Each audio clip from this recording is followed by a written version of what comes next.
Hey guys, I'm back. Sorry for the couple days I didn't film. I'll tell you what happened. See, it's Saturday. And as you can see, Wednesday, Thursday, Friday, there was not even an attempt to keep up with my healthy habit chores. And guess what happened? I went off the rails.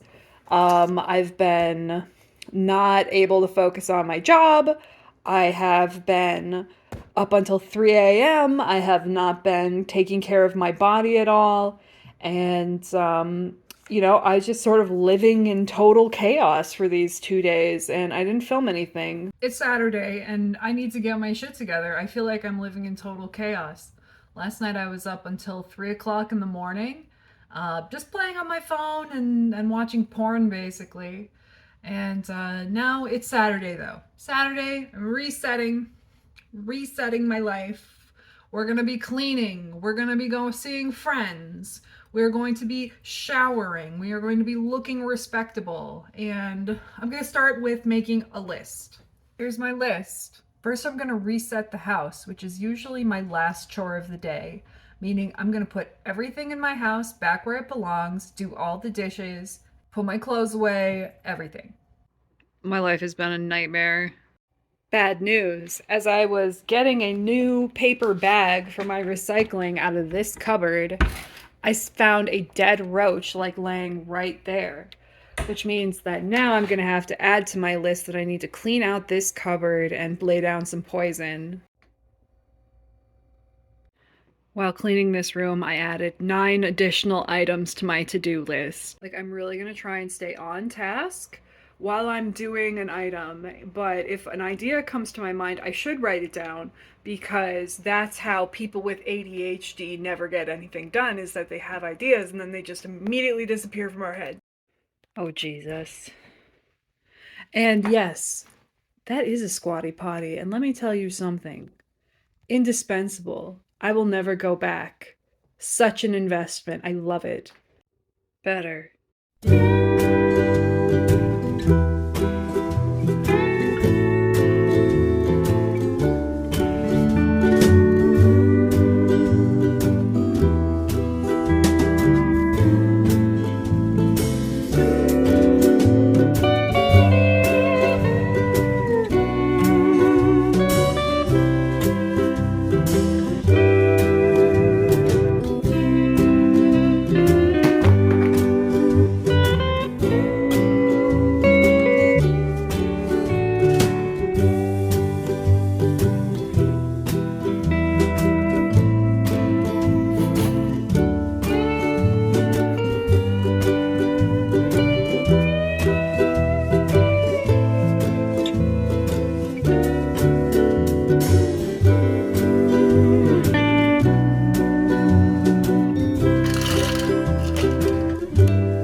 I gotta stop. I gotta stop there. I gotta stop there because I am going to my friend Michael's house at 7 o'clock. Or rather, I'm supposed to be there at 7 o'clock, so it's 6:30. I feel real good for having done that for the last 4 hours.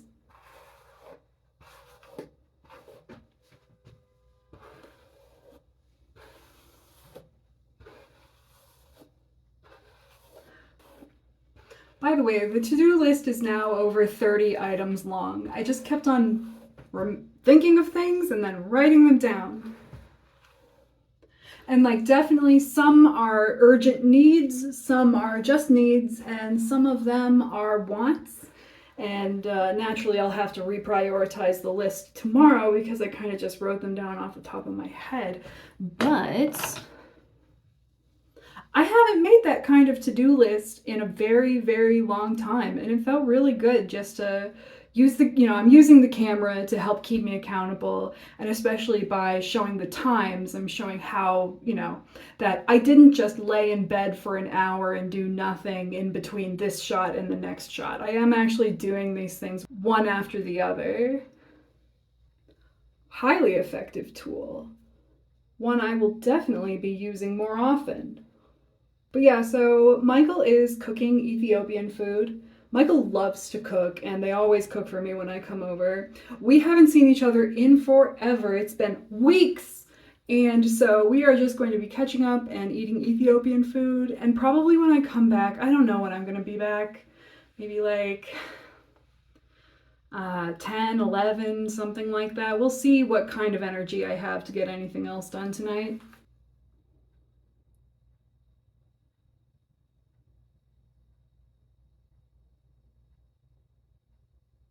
I did not learn makeup from YouTube. I learned it from trial and error.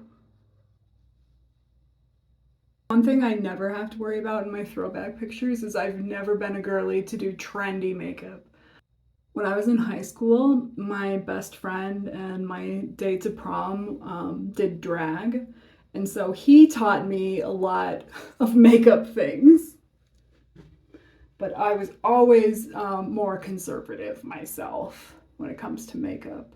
And I think that's part of why I have such good skin now, is that like I very rarely wear makeup. I wear makeup maybe once a week.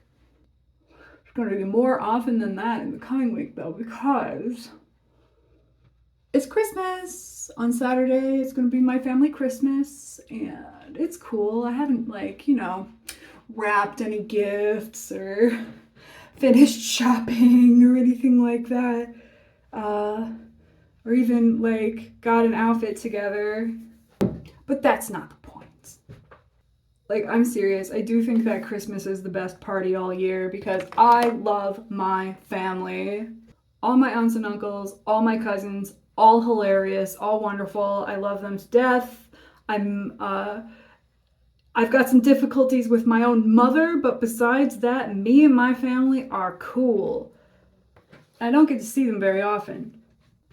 I've often reflected how lucky I am that I have a cool extended family, because it's like, I could never be homeless, because I can name like 30 people off the top of my head who would not allow that to happen, who would let me sleep in a closet, in their own beds, if it meant keeping me off the street. And that's just a level of privilege that I'm very aware of and that I'm very thankful for. So it's like, when you see homeless people, you're supposed to imagine like, what would it take in my life for me to be in that position? And so I always think like, in order for me to be in that position, everyone in my family would have to die. All my aunts and uncles, all my cousins, sisters, my brother-in-laws, their families. Other things would have to happen too. I'd have to lose my job, spend all of my savings, probably relapse. My apartment would have to burn down, or I'd have to be evicted for some reason. I would have to be injured somehow or really sick so that I wouldn't be able to look for work. you know, maybe like the economy crashing, like Great Depression style. Like there have been times in my life where I didn't have a place and like I had to couch surf, but that's not the same as sleeping on the street. I'm talking about sleeping on the street. And you know, and you just think about like how many things would have to go wrong in your life in order for that to happen. And then, you know, you look at these, you know, people who are homeless and they are living your worst nightmare all the time. I know that some people say unhoused versus homeless people, but like I don't see the difference really. I suppose unhoused implies that it's an action that's been taken against them by capitalism, which okay. But yeah, it's such a problem here in Minneapolis. There are like thousands and thousands of homeless people, and you know they set up these encampments in with tents and stuff, and the city just goes in there with bulldozers and just bulldozes these people out of any safety that they have. You know, and there's violence and there's drugs. Like my first boyfriend was a guy who lived in a shelter. And like I've known other people. Like through my community, you know, you see them at the bars and stuff.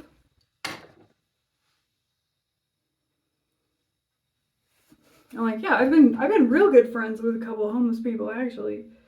I moved to Minneapolis 14 years ago from Boston, and since I moved here, the problem has just exploded. I'd never even seen a tent until like 5 years ago. And now it's everywhere. And you just have to think because, you know, like they say in the future, I'm just thinking in the future, like this problem is not going to get better. It's only going to get worse. Like you think about just climate change, you know, like Minnesota, weirdly enough, we're in a situation in the United States where our climate is actually expected to just get better for the next 100 years. It's going to be warmer. We're going to have a longer growing season. I mean, our winters were already so brutal. I mean, we're the coldest state in the lower 48. So it's just going to be less brutal winters, warmer summers, hot summers, and a longer growing season. And not only that, but we're sitting on Lake Superior and we have like 10,000 lakes. It's like our state motto or something. And so we've got all of these freshwater resources and our climate's getting better. So I just have to imagine that in the next 50 years or so that there's going to be a lot of people who might want to come live here. And you know, what is the solution? We need to work on housing the people who are already here.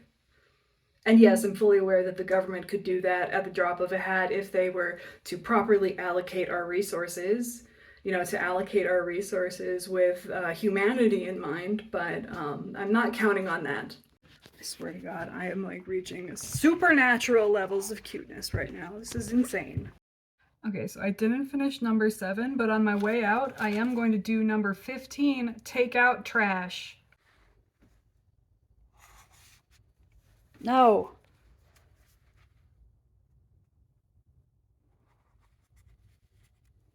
Ugh. Didn't do it right. What's even the point?